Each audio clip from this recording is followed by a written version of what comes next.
চলো বন্ধুরা, আজকে তোমাদেরকে একটা নতুন রেসিপি করে দেখাবো। আজকে করব মানকচু বড়া। এই যে মানকচু কেটে নিয়েছি ছোট ডুমো ডুমো করে, এটা মিক্সি বাটিতে বাটবো। আর নারকেল নিয়ে নিয়েছি, একটু নারকেল তো লাগছে। তার সঙ্গে একটু সর্ষে পোস্ত নিয়েছি বাটবো, আর একটু রসুন কুচি, পেঁয়াজ কুচি, আর সঙ্গে কাঁচা লঙ্কা দেবো। কাঁচা লঙ্কাটা একসঙ্গে মানকচুর সঙ্গে বেটে নেবো। চলো এখন রেসিপিটা শুরু করার আগে তোমাদেরকে বলে দিই যে এই রেসিপিটা যদি তোমাদের ভালো লাগে, লাইক শেয়ার সাবস্ক্রাইব করে আমার পাশে থেকো। আর পাশের বেল আইকনটি ক্লিক করে দিও, যাতে আমি যখনই ভিডিও আপলোড করব তখনই তোমাদের সকলের আগে তোমাদের কাছে যেন পৌঁছে যায়, ভিডিওটা পৌঁছে যায়। চলো এখন তাহলে রেসিপিটা শুরু করি। আগে মানকচুটা দেখো, মানকচুটা আমি বেটে নিয়েছি। এবার একটা সাদা কাপড় নিয়েছি, যে এর মধ্যে দুধটা, মানকচুর দুধটা ঢেলে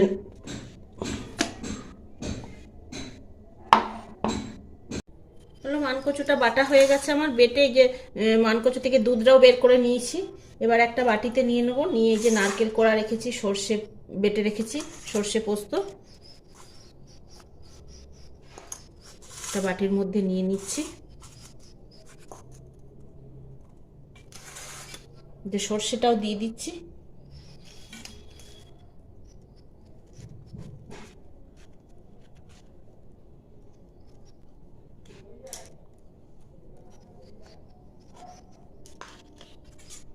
নারকেলও দিয়ে দিচ্ছি। স্বাদ মতো নুন দিয়ে দিচ্ছি। একটু সর্ষের তেল দিচ্ছি। করে মাখিয়ে নেব। তোমরা হাতে করেও মাখতে পারো, আর চামচে করেও মাখতে পারো। আমি হাত দিয়েই মাখছি, কারণ ভালো করে নারকেল টারকেলগুলো মাখা যাবে। আর যদি গরম গরম ভাতের সঙ্গে অসাধারণ লাগে। তোমরা একবার করে বাড়িতে করে খেয়ে দেখবে। চলো, আর যে আমার মাখা হয়ে গেছে, এবার এটা গরম গরম ভাতের সঙ্গে আমরা সবাই মিলে খাবো। মানকচুটা নারকেল দিয়ে দিয়েছি, নুন সব কিছু দেওয়া হয়ে গেছে। এবার দিয়ে দেবো বেসন, নারকেল, সর্ষে বাটা দিয়ে দিয়েছি। এবার দেব একটু গুঁড়ো হলুদ, অল্প সামান্য গুঁড়ো লঙ্কা, আর নুন তো আগেই দিলাম। আর এইখানে নিয়েছি অল্প বেসন আর একটু চাল গুঁড়ি। 1.5 চামচ বেসন নিয়েছি, 1 চামচ চাল গুঁড়ি নিয়েছি, দিয়ে দিলাম। আর এখানে পেঁয়াজ কুচি, রসুন কুচি, লঙ্কা কুচি এগুলো করে রেখেছি, এগুলো দিয়ে দিচ্ছি।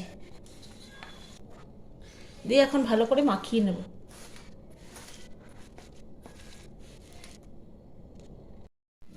মানকচু বাটাটা মাখানো হয়ে গেছে। এবার পকোড়ার মতন করে করে ভেজে নেব। আর এইরকম করে তোমরাও খেয়ে দেখবে, খুব ভালো লাগে গরম ভাতের সঙ্গে পকোড়া। আমরা তো নানা রকম পকোড়াই খাই, আর এই মানকচুর পকোড়া খুব টেস্টফুল হয়, যেহেতু নারকেল দেয়া আছে, সর্ষে বাটা দেয়া আছে, সব রকম পেঁয়াজ, রসুন, কাঁচা লঙ্কা সব কিছু কুচিয়ে দেয়া আছে। খুব সুন্দর লাগে, সর্ষে বাটা সব রকম একসঙ্গে দিয়ে খুব দারুণ লাগে। চলো এখন পকোড়াটা ভেজে নিই। কড়াই বসিয়ে দিয়েছি, এবার দিয়ে দিচ্ছি কড়াইতে সর্ষের তেল। আর সর্ষের তেলেই পকোড়াগুলো ভাজবো। সর্ষের তেলে ভাজলে বেশি টেস্টফুল লাগবে। তেল দিয়ে দিয়েছি, তেলটা গরম হোক। চলো, তেলটা গরম হয়ে গেছে। এবার পকোড়াগুলো একটা একটা করে দিয়ে দিই।